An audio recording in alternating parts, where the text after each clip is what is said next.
producción de radiación, o también puede modificar la respuesta de las hormonas sobre algún tejido. Esos son los antitiroideos. El primer grupo son unos medicamentos llamados tionamidas. Son medicamentos que pertenecen a este grupo. El propiltiuracilo, que es bastante utilizado, el metimazol o diamazol, que es lo mismo, y el carbimazol. Son tres medicamentos que están dentro de este grupo. Y estos medicamentos tienen acción sobre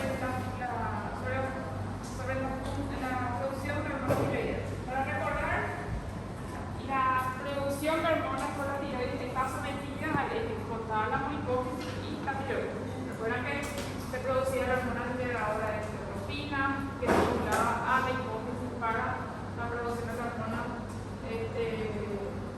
estimulante de la tiroides, y esas son las que estimulan la producción de las hormonas tiroideas, T3 y T4. Esas hormonas tiroideas se producen dentro de la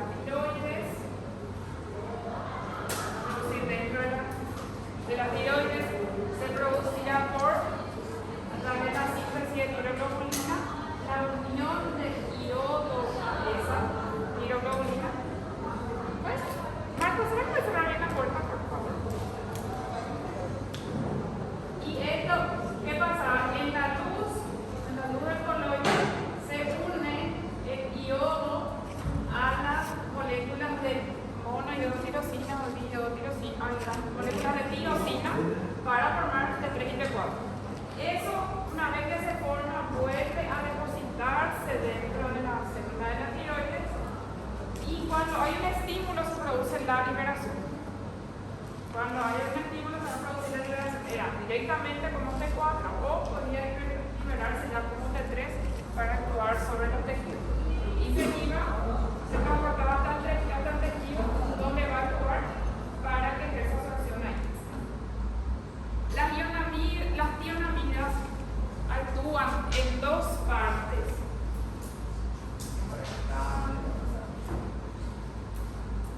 Las tionamidas actúan sobre una enzima que es una peroxidasa tiroidea, que hace que se forme la tiroglobulina, y también la peroxidasa tiroidea tiene acción en la unión del iodo a la tirosina o a la iodotirosina. Y esto, sobre estos dos, puede actuar inhibiendo esa enzima. Con eso, ¿cuál es el efecto que va a tener? Disminución de la producción de hormonas tiroideas. Entonces, la acción de las tionamidas es disminuir la producción de las hormonas tiroideas. Directamente en la tiroides es uno de los efectos que tiene. Y acá están los tres: el diamazol, carbimazol y propiltiuracilo. Entonces, sobre esta enzima que se llama peroxidasa tiroidea es que van a actuar las tionamidas. Van a disminuir entonces la producción de las hormonas tiroideas. Ese es el mecanismo de acción de estos medicamentos. ¿Se entiende esta parte? ¿Dónde actúan sobre la producción de la tiroglobulina o sobre la unión del iodo a las tirosinas? Va a actuar sobre esta enzima y va a disminuir la producción de las hormonas tiroideas. El principal mecanismo de acción, eso que está en negrita, es el principal mecanismo de acción. Entonces, inhibe la síntesis de las hormonas tiroideas, y ahí es que son tres: el carbimazol, el metimazol y el otro que es el propiltiuracilo, que se le suele conocer por esta abreviatura, que es PTU. Además de tener la acción de inhibición de la síntesis de hormonas tiroideas, también inhibe la conversión periférica, o sea, va a inhibir esta conversión de T4 a T3 en la parte periférica. Eso inhibe el propiltiuracilo. Esa es una acción que tiene el propiltiuracilo. Con eso, ¿qué hace? Esta era la forma activa de la hormona tiroidea. Para que tenga acción dentro del tejido, esta tiene que estar de esta forma. Entonces, el propiltiuracilo disminuye la síntesis de la hormona tiroidea y disminuye también la conversión periférica de T4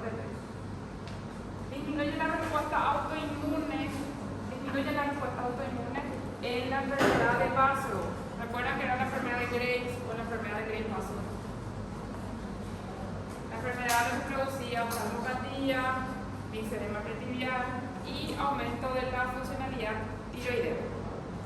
Generalmente se veía bocio, oftalmopatía y también linfedema pretibial.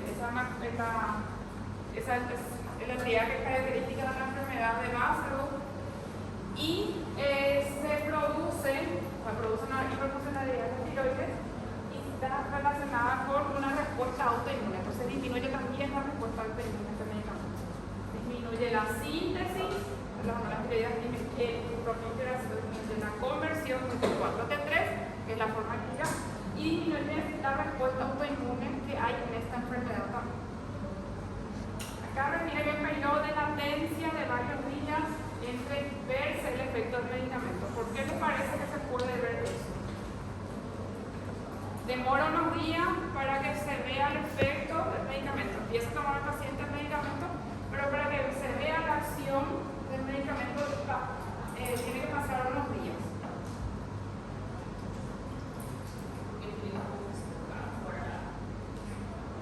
Sí, porque se tiene hasta que este actúa sobre la producción a partir del momento en que vos le das lo que está depositado, lo que ya está formado, va a seguir liberándose. Por eso, porque lo que está depositado se va a seguir liberando. Por ese motivo demora un poco para verse el efecto del medicamento. En el embarazo se pueden usar cualquiera de los tres, pero se prefiere el uso del propiltiracilo en el primer semestre. En el primer semestre porque tiene menos pasos, atraviesa menos la barrera placentaria, y después en los otros periodos se puede, el segundo y tercer trimestre se puede optar por otro. El propiltiracilo tiene más efectos adversos, pero no son teratogénicos. Los otros medicamentos, estos tienen más efectos teratogénicos. Entonces se prefiere porque pasa menos la barrera placentaria y tiene menos efectos teratogénicos. Pero tiene otros efectos que son graves, otros efectos adversos. Entonces cuando pasa el primer trimestre, que ya no va a tener efectos teratogénicos, se puede cambiar.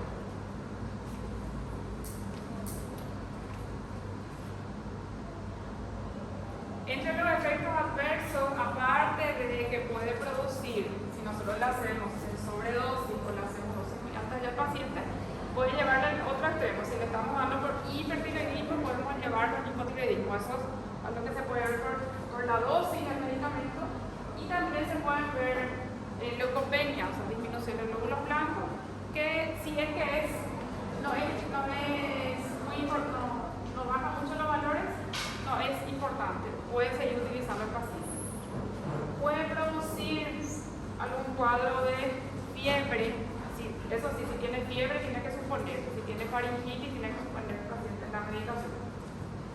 Si es que tiene alguna de esas manifestaciones, fiebre o algún proceso infeccioso, generalmente faringitis, se tiene que suspender la medicación de ese paciente. Se le tiene que indicar entonces que ese efecto adverso se puede ver cuando se le da el medicamento, que puede presentar fiebre y sin que sienta fiebre, suspende su medicamento, se tiene que ir a hacer su control laboratorial y ahí recién se evalúa si sigue otra vez. O si presenta un proceso infeccioso, también se suspende la medicación, deja el medicamento hasta acudir a hacerse un control y ahí se decide otra vez si es que, de acuerdo al laboratorio, si es que va a seguir o no con la medicación. Porque el riesgo que tiene, ¿por qué puede presentar esa reacción el paciente? Porque hay riesgo de agranulocitosis con ese medicamento. Se le va a indicar que suspenda si tiene fiebre o alguna faringitis, porque hay riesgo de que haya agranulocitosis en ese paciente. A eso se refería cuando los leucocitos están en menor cantidad que 500, un valor bastante bajo, que le predispone a proceso infeccioso al paciente. Si presenta esa reacción, se tiene que suspender el medicamento y ya no se le da esa medicación al paciente. Otras reacciones que se pueden ver son reacciones que son autoinmunes, o sea, tienen una respuesta inmunológica. Hepatitis, puede verse en el paciente de carácter inmunológico, vasculitis, lupus también puede desarrollar. Entonces, estos medicamentos pueden producir efectos adversos de origen inmunológico. Pueden despertar el sistema inmune del paciente y producir una respuesta autoinmune en el paciente. Sus reacciones adversas son leucopenia. Eso no indica que se suspenda la medicación, que bajen un poco sus glóbulos blancos. Granulocitosis sí, fiebre sí, proceso infeccioso sí indica que se suspenda. Y en esos casos que se hace un control laboratorial, se busca a ver si no hay esto y ahí recién se decide si va a consumir la medicación otra vez. Si está con la granulocitosis, ya se suspende el medicamento y no puede tomar más. Si es que los valores están muy bajos, puede seguir. Y también se pueden ver los efectos adversos que acá dice que son esporádicos, pero pueden verse una respuesta autoinmune en el paciente. Principalmente en la parte hepática y en la parte hematológica.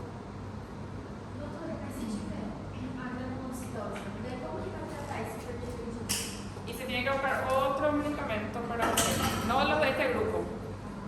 Otro medicamento.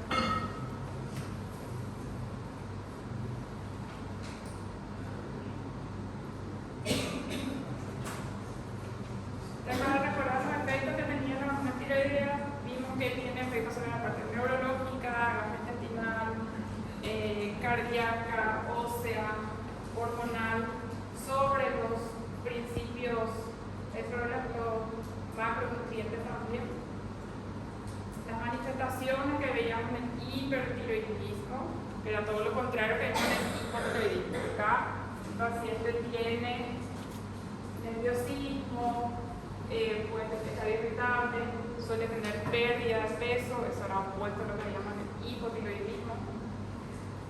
Puede tener uñas frágiles, también el cabello seco, aumenta la funcionalidad cardíaca, aumenta la frecuencia, aumenta la presión arterial del paciente y puede tener también afectación en la parte muscular, que Federico tenía en la parte muscular cuando está aumentada los niveles de hormona tiroidea, que podía verse. Catabolismo, destrucción de los músculos, catabolismo proteico. Esto para recordar un poco cuáles son las manifestaciones del hipertiroidismo y las causas. La causa puede ser si le damos exceso de hormona tiroidea, esa no es la causa más frecuente. La enfermedad de Graves que le estaba diciendo, recuerda qué significaba esto, bocio, o sea, aumento del tamaño. Tóxico se refiere a que hay aumento de la funcionalidad, porque vimos en la otra clase también que decía bocio simple. ¿Qué quiere decir bocio simple? Aumento del tamaño con funcionalidad normal. Si acá está tóxico, quiere decir que hay una hiperfuncionalidad, un aumento de la glándula tiroidea con hiperfuncionalidad, pero ese bocio es difuso. Como era difuso, no tenía una superficie homogénea. Esas características tiene la enfermedad de Graves, que tiene una base autoinmune. El adenoma hiperfuncionante, que vimos también, que es un nódulo que presenta hiperfuncionalidad. El bocio multinodular tóxico es diferente a este. Acá hay aumento del tamaño de la tiroides, pero es multinodular. Acá es difuso, la estructura, o sea, la tiroides es homogénea, acá es multinodular y con hiperfuncionalidad. Esto se suele ver frecuentemente, este también. Las tiroiditis también pueden producir hipertiroidismo. Ellos también entran en la causa hipotiroidismo, porque la tiroiditis, ¿qué es lo que ocurre?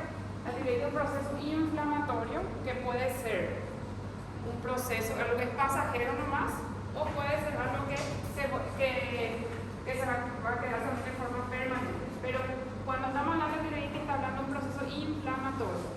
Y en la tiroiditis lo que suele ocurrir es que cuando hay ese proceso inflamatorio, eso que está depositado, esas hormonas tiroideas se liberan de una vez. Ahí aparecen efectos relacionados con la hiperfuncionalidad, pero eso no quiere decir que va a ser permanente eso. Cuando pasa el proceso inflamatorio, puede normalizarse la funcionalidad. La tiroiditis entonces se asocia con aumento de la liberación de hormonas tiroideas por el proceso inflamatorio. Por eso que puede ser una causa de hiperfuncionalidad como de hipo. El paciente puede quedar después con hipofuncionalidad de la tiroides. Y esta es la causa más infrecuente. La causa más frecuente es el bocio tóxico difuso o la enfermedad de Graves y el bocio multinodular tóxico.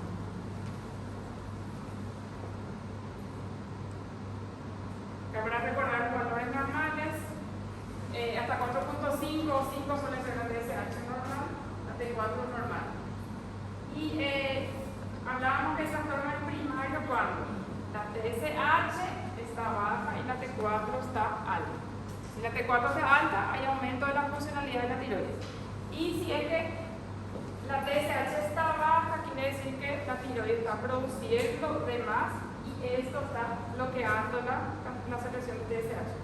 Si los dos valores están en el mismo sentido, o sea, aumentados en este caso, ¿eso qué quiere decir? Que el problema está en la parte superior o central, o es hipófisis o hipotálamo, porque la TSH está, la hipófisis y el hipotálamo están estimulando de más y la tiroides está funcionando de más.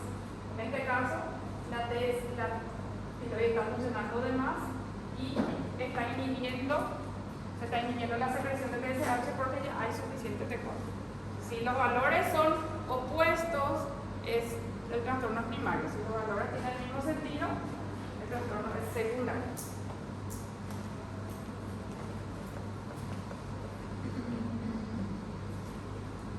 Ahí vemos entonces causa del hipertiroidismo, manifestaciones del hipertiroidismo, y ahora vamos a ver las indicaciones de las terapias. ¿Cuándo vamos a usar ese carbimazol, metimazol, motilgrafol?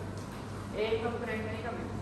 En pacientes donde hay hipertiroidismo, cuando hay aumento de la funcionalidad tiroidea o exceso de función tiroidea del paciente, que son la enfermedad de Graves-Basedow, que es el bocio tóxico difuso, aumento del tamaño de tiroides con aumento de la funcionalidad, pero una estructura que es homogénea.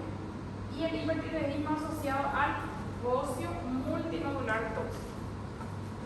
Y otra patología que es la tormenta tiroidea, que es una complicación.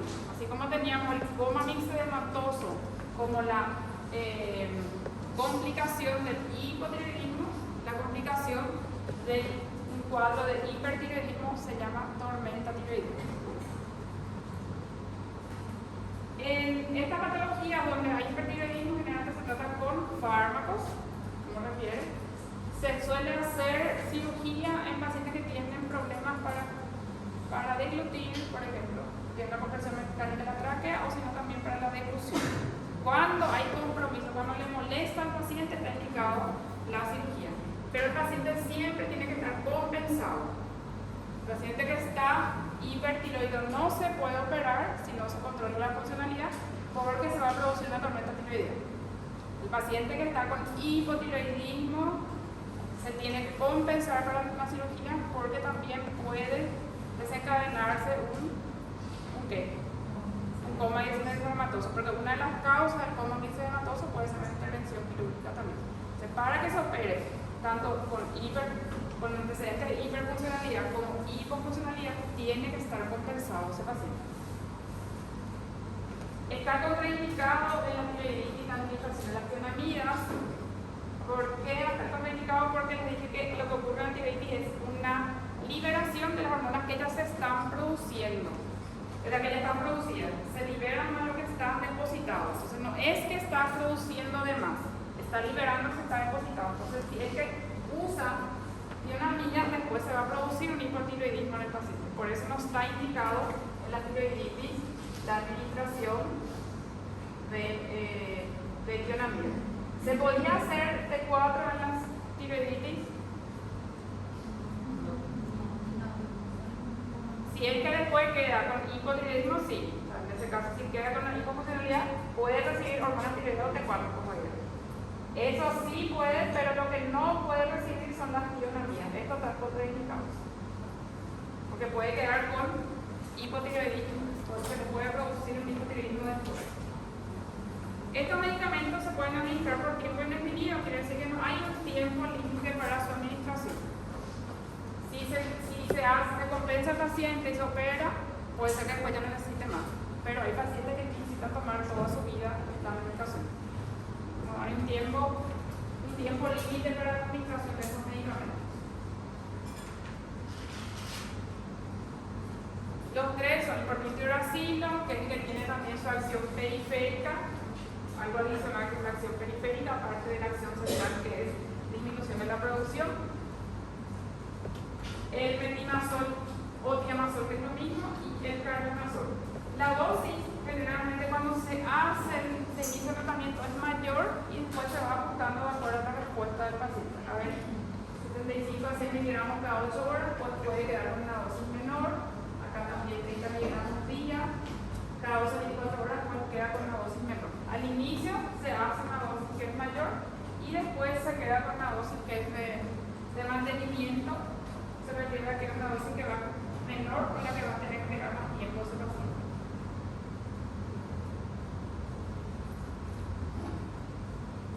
En la mayoría de los lugares se encuentran preparados que son por vía, ¿verdad? Diamazol, propietirazilo y el carbimazol también. La enfermedad de Graves-Basedow era el bocio, aumento de la tiroides difuso porque tiene una estructura sin nódulos y tóxico por aumento de la funcionalidad. Eso que se veía en la enfermedad de Graves, el aumento de la tiroides, la oftalmopatía que es hiperactiva y una dermopatía que suele ser pretibial, o sea, las piernas en esta zona suele tener un edema al paciente. Esas son las escenas que suele tener. Esta es la que suele llamar bastante la atención en el paciente. Entonces, el exoftalmo que suele presentar. El edema que es pretibial que se ve en las piernas del paciente. Y la oftalmopatía indicativa o orbitopatía tiroidea, que produce el exoftalmo, puede producir una inyección conjuntiva también, puede producir alteración en la visión en el paciente también. ¿Y eso por qué se va produciendo? Porque hay un tejido que va creciendo acá y eso va comprimiendo al globo ocular y hace que se produzca ese exoftalmo. Esa oftalmopatía puede retroceder después si no es de demasiado tiempo de evolución y si no es muy severo. Si el paciente tiene una oftalmopatía, un exoftalmo muy severo, difícilmente se normaliza. Y si es que es de mucho tiempo de evolución, también difícilmente retrocede. ¿Por qué se ve eso? Porque empieza a crecer acá un tejido que responde también, responde también a los anticuerpos y empieza a crecer acá, va comprimiendo la estructura y puede producir alteración en la visión y puede producir ceguera también en el paciente, puede producir pérdida de la vista. Se puede mejorar con las tionamidas, se puede mejorar con corticoides o también puede requerir que se haga algún procedimiento para esto. Acá se retira esta parte de los huesos para que se pueda expandir ese tejido y no pierda la vista del paciente. Se puede hacer un tratamiento quirúrgico también si es necesario en el paciente, pero puede mejorar con la medicación, con las tionamidas y también con los corticoides.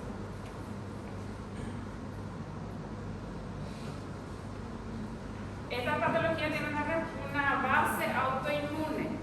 Se producen anticuerpos que son anticuerpos TSI, que lo que hacen es unirse a los receptores de TSH. Las TSH eran liberadas por ¿cuál órgano? Por la hipófisis.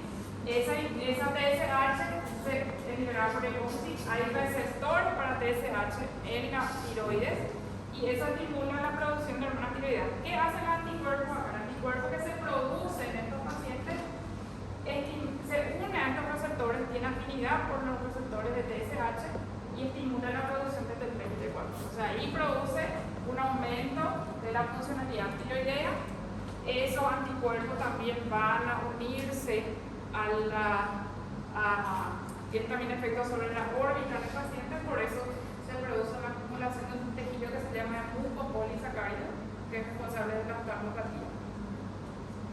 Y Y acá con la medicación que se le da al paciente, o sea, con la tienamida, lo que se va a hacer es frenar esa producción y también tiene ciertos efectos sobre la respuesta inmune, la respuesta autoinmune en el paciente.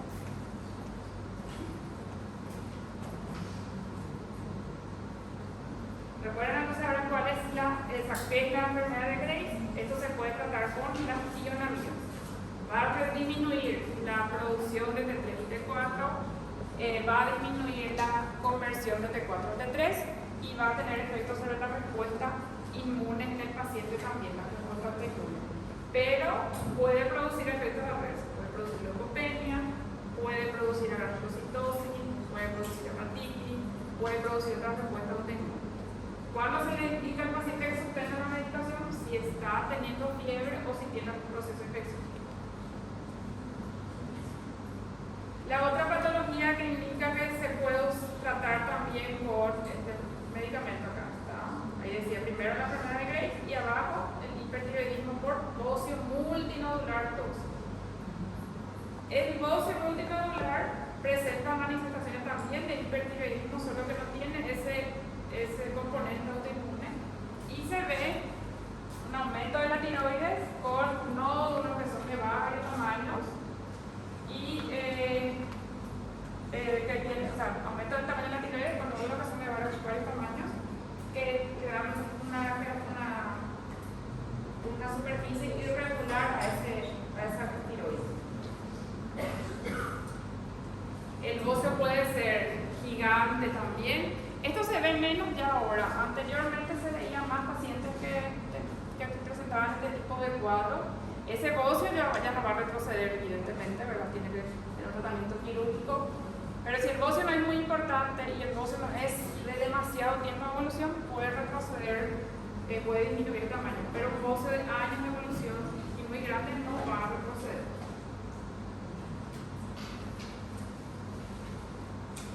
Y la otra patología, la tercera, es la tormenta tiroidea, que es la complicación del hipertiroidismo. Se caracteriza por alteración en el nivel de conciencia del paciente, sudoración y parestesia. Se produce alteración de los niveles de sodio del paciente. El paciente presenta hiponatremia, taquicardia y fiebre súbita. Esto puede ser por algún proceso infeccioso, algún procedimiento quirúrgico o una descompensación de la tiroides de un paciente que no se trata bien su hipertiroidismo puede llegar a esto. Porque les decía que no se puede hacer un procedimiento, no se puede hacer una cirugía al paciente que no está compensado porque hay riesgo de esto. La manipulación de la tiroides, cuando se toca la tiroides para la cirugía, puede producir liberación de la tiroides también y desencadenar la tormenta tiroidea. Tiene que estar compensado el paciente para que se pueda hacer el procedimiento. Ahí vemos las tres indicaciones: enfermedad de Graves ácido, el bocio multinodular tóxico y la tormenta tiroidea. ¿Hay alguna pregunta? ¿Cómo termina su tratamiento? Una vez que normaliza y se va bajando en cuál de los casos, cualquiera de ellos. Cualquiera de ellos.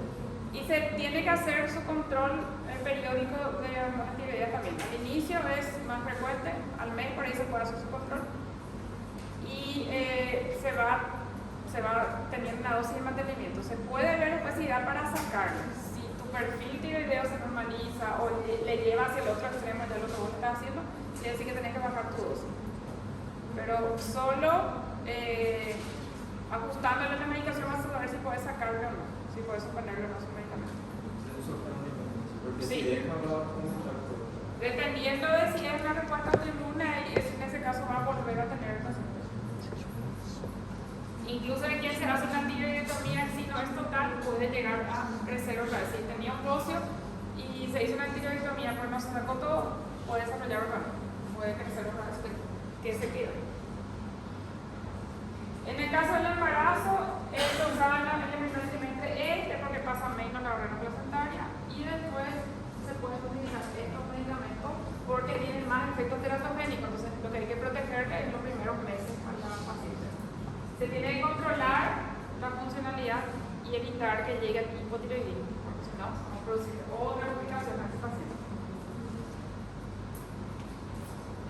Son medicamentos entonces que pueden producir efectos grasos, pueden tener efectos teratogénicos, pero se tiene que utilizar, se tiene que controlar la enfermedad de los pacientes gestante también.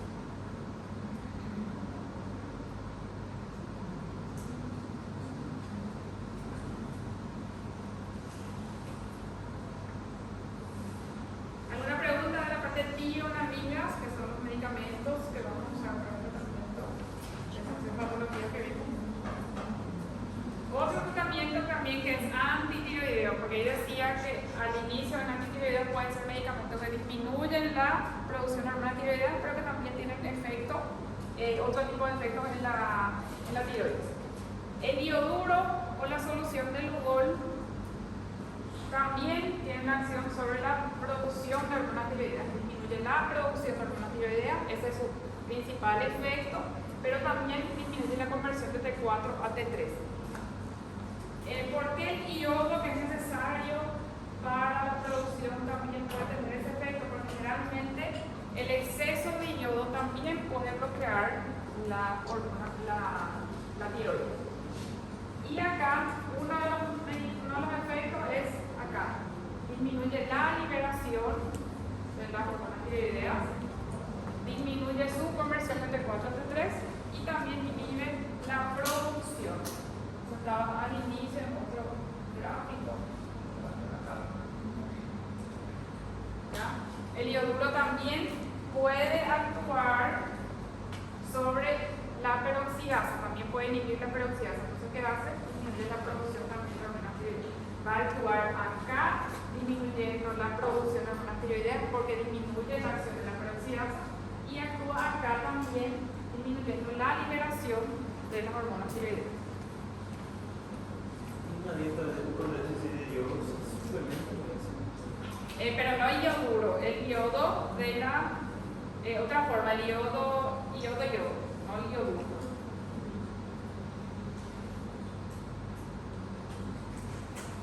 Esta presentación es solo en gotas, se administra por vía oral en el paciente y va a tener efectos sobre la conversión de T4-3, sobre la producción de hormonas tiroideas y también ayuda a disminuir el tamaño de la tiroides, o sea, disminuye el tamaño del óvulo. Y se usan dos casos. Estos son los casos de administración de tiamina, son Gray Bacillus, óseo multinodular tóxico y también la tormenta tiroidea. El ioduro se usa en preparación quirúrgica y tormenta tiroidea. El paciente presenta tormenta tiroidea se usa y también en la preparación quirúrgica de un hipertiroideo, el paciente con hipertiroidismo. Puede producir reacciones agudas, puede producir reacciones alérgicas, se administra de 50 a 150 miligramos al día y no se hace por mucho tiempo, hasta 2 semanas se hace para preparar al paciente o para la cirugía o para la tormenta tiroidea. No está indicado a la embarazada y ni en pacientes que dan de mamar más. Se administra por vía oral. Y solo para los casos, la tormenta tiroidea y la preparación quirúrgica del hipertiroidismo.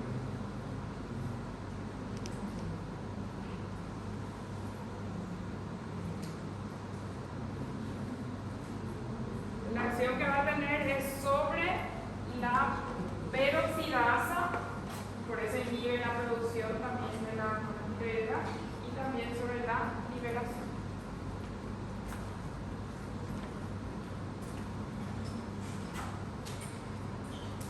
Otro medicamento que tiene una acción antitiroidea son los medicamentos que tenían efectos de radiación, también decía.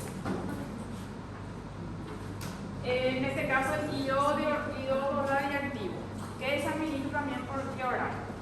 Se hace en el paciente hipertiroideo y se hace en el paciente también con operatorio de cáncer para asegurar que no quede nada, ninguna célula neoplásica.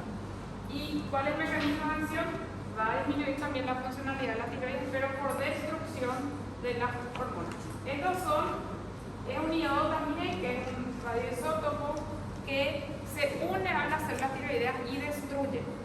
Lo que va a tener como efecto entonces destrucción de la tiroides puede producir como efecto adverso hipotiroidismo en el paciente, porque va a destruir las células de la tiroides.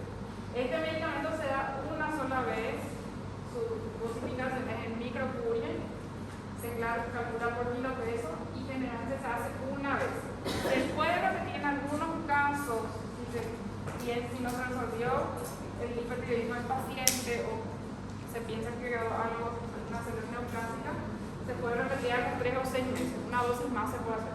Generalmente una dosis o se puede hacer hasta una segunda dosis de iodo radiactivo. Y se da asociado con los otros medicamentos. Antitiroideos, el propranolol. ¿Qué era el propranolol? Hay que ver cómo era. Un beta-bloqueante, que nosotros vimos que los beta-bloqueantes se usan en los pacientes hipertiroides para disminuir la respuesta adrenérgica. Como el radiactivo no se da en embarazadas y no se puede dar en niños, se da en adultos solamente, no está ni en embarazadas, se está dando a mamar también y en niños porque es radiactivo.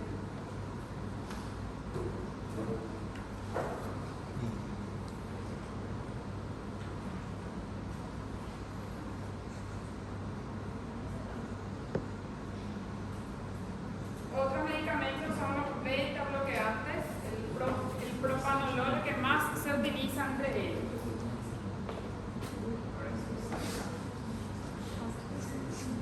Las tionamidas, el ioduro, el iodo que es el iodo radiactivo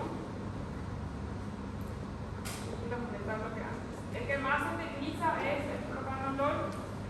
Se administra por vía oral y es un medicamento que generalmente tiene efectos sobre los síntomas de hiperactividad. ¿Por qué? Habla de la hiperactividad simpática. ¿Qué relación tenía con la respuesta de las hormonas tiroideas? Había afinidad entre las catecolaminas y las hormonas tiroideas. Cuando hay exceso de hormonas tiroideas, aumenta también la actividad simpática. Las manifestaciones del hipertiroidismo estaban temblores, taquicardia, aumento de la frecuencia cardíaca, mucha respuesta adrenérgica. Entonces ellos actúan principalmente sobre la respuesta adrenérgica que tiene el paciente, pero también a dosis alta puede tener efectos sobre la conversión periférica, no sobre la producción. Este sí tiene efectos sobre la producción, este tiene efectos sobre la producción de hormonas tiroideas, este tiene efectos sobre los síntomas adrenérgicos y también sobre la conversión periférica, pero no tiene efectos sobre la producción. De administrar propranolol no va a disminuir la producción de hormonas tiroideas, puede disminuir su conversión periférica, pero no su producción. Reducen todos los síntomas en el paciente, los temblores, la ansiedad, la retracción palpebral, que a veces no puede recuperarse totalmente, la debilidad muscular también se puede ver, disminuye también el metabolismo basal en el paciente. Entonces, eso se usa para controlar los síntomas adrenérgicos y también para disminuir la conversión de T4 a T3.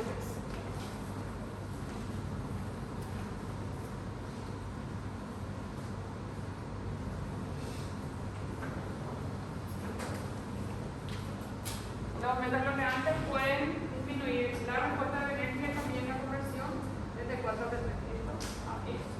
Metabloqueantes. Y también acá está la acción del iodo, que es sobre la producción y sobre la liberación de la hormona tiroides.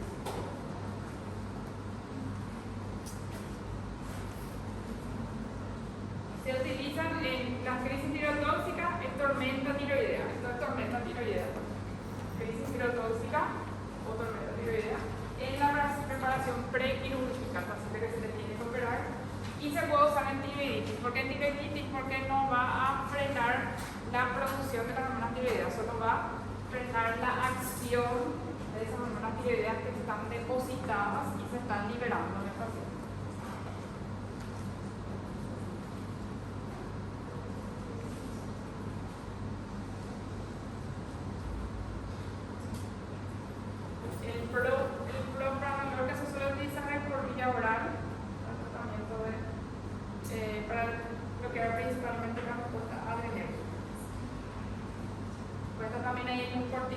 la desamorrazona, que es un corticoide, que también se puede utilizar para el tratamiento de algunos casos de hipertiroidismo.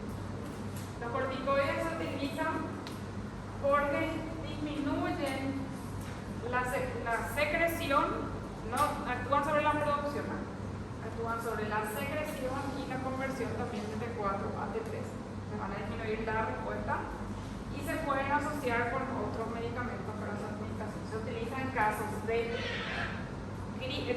hormona de tormenta tiroidea y en el caso de oftalmopatías. Acá también en el caso de la oftalmopatía. Ese proceso inflamatorio puede disminuir con la administración de corticoides. El canta también se puede tomar por mucho tiempo.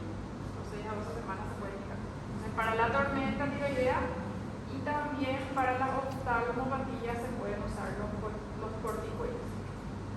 Para esos dos casos. No actúan sobre la producción hormonal tiroidea, solo sobre la secreción y la conversión de T4 a T3.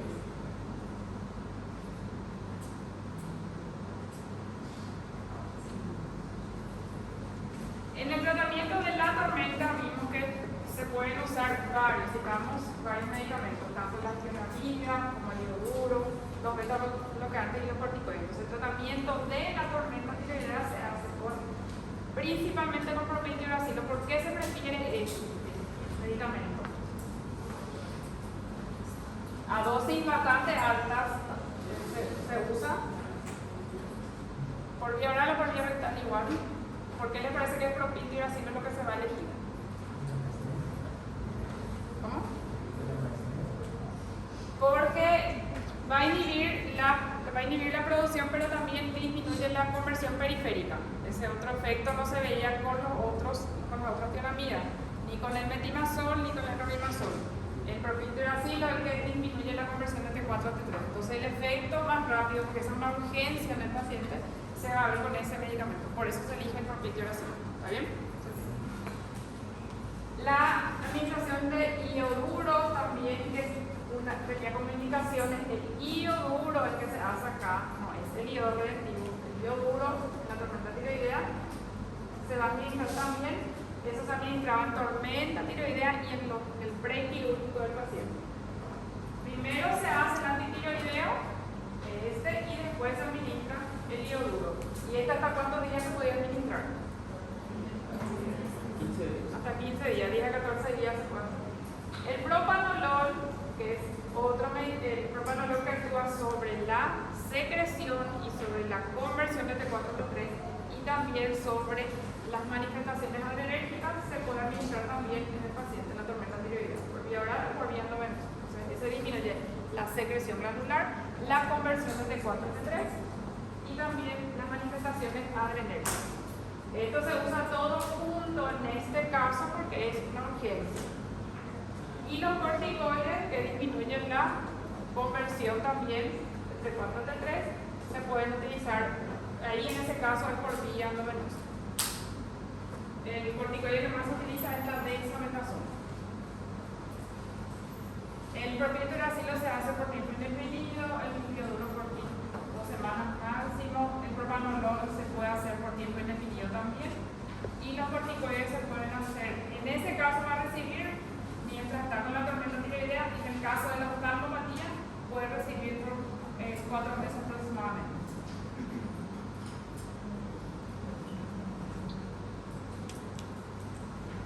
Tenemos estos 5 medicamentos que se pueden usar, los 5 grupos.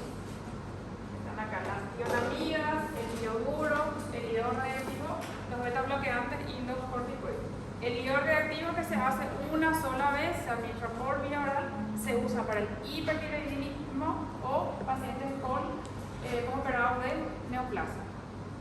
Puede producir como efecto adverso un hipotiroidismo en el paciente. Entonces se usa para la tormenta tiroidea, se usa para el hipertiroidismo si es que no puede recibir con otro tratamiento el paciente. Si reaccionó, por ejemplo, las tionamidas, se puede hacer ese medicamento. Estos otros 4 se pueden utilizar en la tormenta tiroidea. Los corticoides se utilizan para la tormenta tiroidea. hipotiroidea y para la oftalmopatía infiltrativa.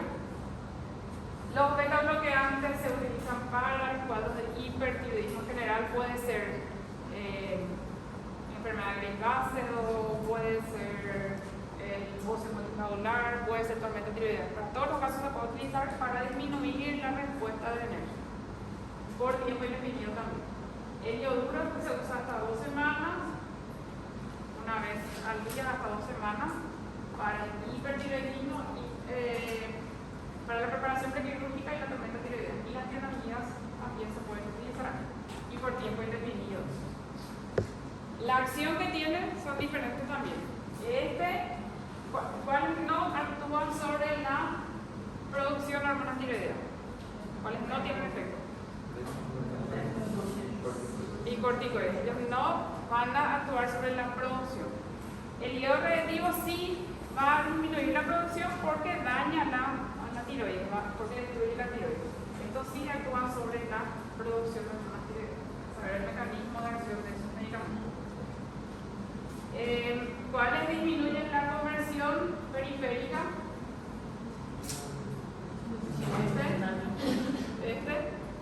Y esto también tiene un efecto sobre la conversión del hígado reactivo, que no tiene efecto sobre la conversión periférica de los T4 de 3.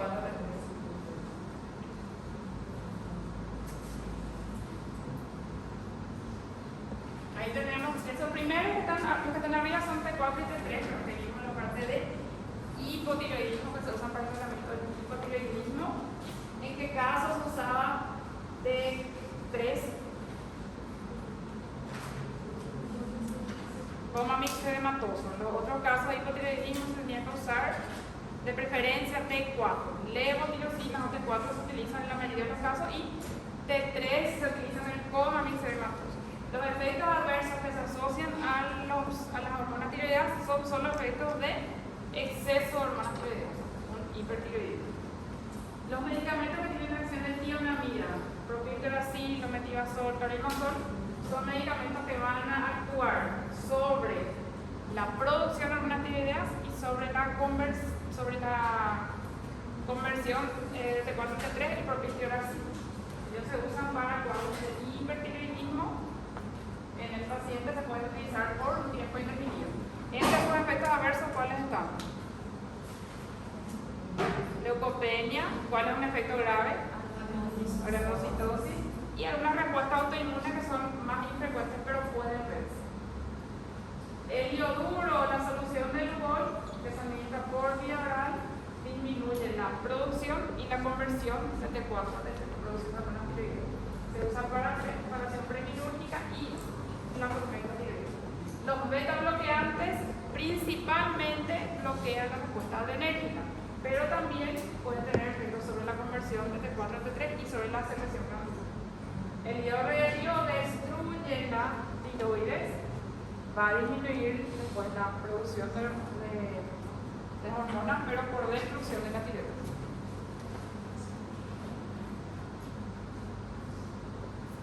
Mecanismo de acción de las tironamidas, estábamos diciendo recién, los corticoides y los beta-bloqueantes disminuyen la liberación o la producción. Los beta-bloqueantes también disminuyen la respuesta adrenérgica, la unión de las catecolaminas a esos receptores. El hierro reactivo destruye la glándula y los que actúan sobre la producción son el ioduro y las tironamidas. ¿Por cuánto tiempo se administran? El que se administra dosis única, ¿cuál es? El hierro reactivo. ¿Cuáles se pueden dar por tiempo indefinido? Tionamida y propanolol, los beta-bloqueantes se pueden dar por tiempo indefinido. ¿Y los corticoides?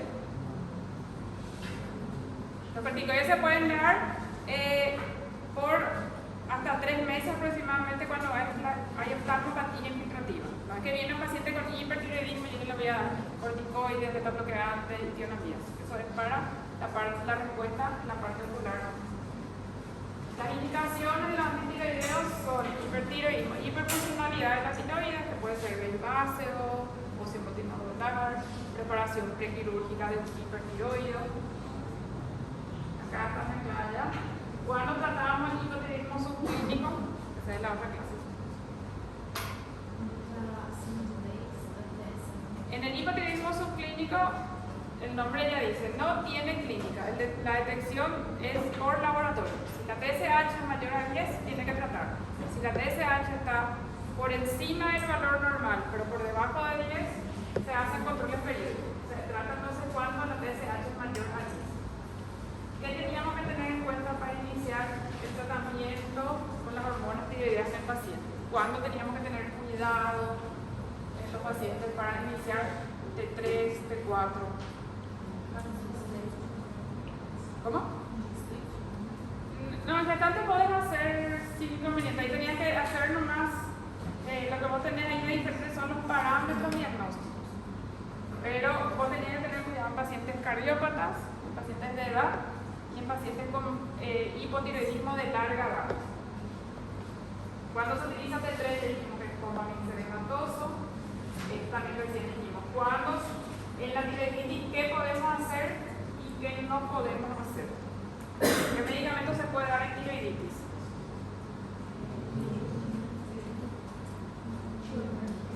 Nada que afecte la producción podés dar. Beta bloqueantes podés dar para controlar los síntomas, las manifestaciones.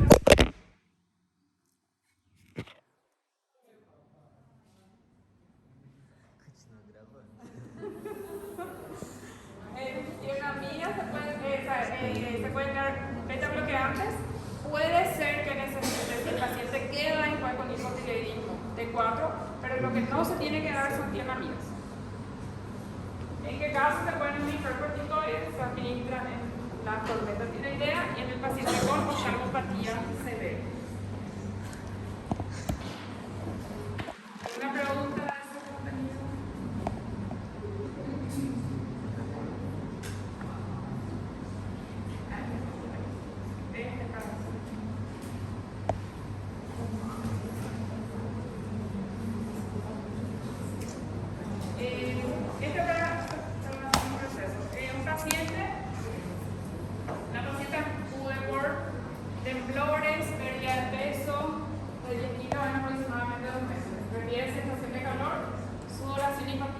Son manifestaciones de qué? Patología. Hipertiroidismo. En la exploración se detecta un aumento de la glándula tiroides, o sea que tiene osis. ¿Qué más tenemos que buscar en la paciente? ¿Qué tenemos que buscar que nos pueda orientar hacia un diagnóstico? ¿Cómo? Pero en la paciente, así, físicamente. Nódulos, óseo multinodular. Oftalmopatía, si vos pensás en herbáceo, oftalmopatía y dermopatía. Si vos pensás en un óseo multinodular, óseo con nódulos en el paciente. ¿Qué tenemos que pedir en el paciente? Análisis. Perfil de video, TSH, T3, T4 genético. Si no se quiere pedir todo, se puede pedir TSH y T4 que son más fidedignos. TSH y FT4 se pueden hacer. Y en esta paciente, ¿cómo va a estar su T4? Aumentado. Y su TSH, si es el problema de la tiroides, ¿cómo va a estar su TSH? Bajo. Y si está alto, es central. ¿Y qué se le puede dar a ese paciente para iniciar su tratamiento? Alguna tienamida y algo más. Y beta bloqueante. En ese paciente, si no está con una tormenta tiroidea, no está con una urgencia como para someterse a una cirugía, no. Solo tienamida y beta bloqueantes. Es lo que va a estar indicado que se le dé. Eso se va a buscar. No hace falta pedirle tan rápido porque no hace tan rápido efecto la medicación. Al mes le pide un control y sus controles se van haciendo de acuerdo a su respuesta. Hay pacientes que son muy difíciles de controlar, necesitan dosis altas para que se pueda controlar su enfermedad. En ese caso, tiene controles muy frecuentes. En el paciente que está controlado puede hacerse sus controles cada 6 meses o cada un año nomás.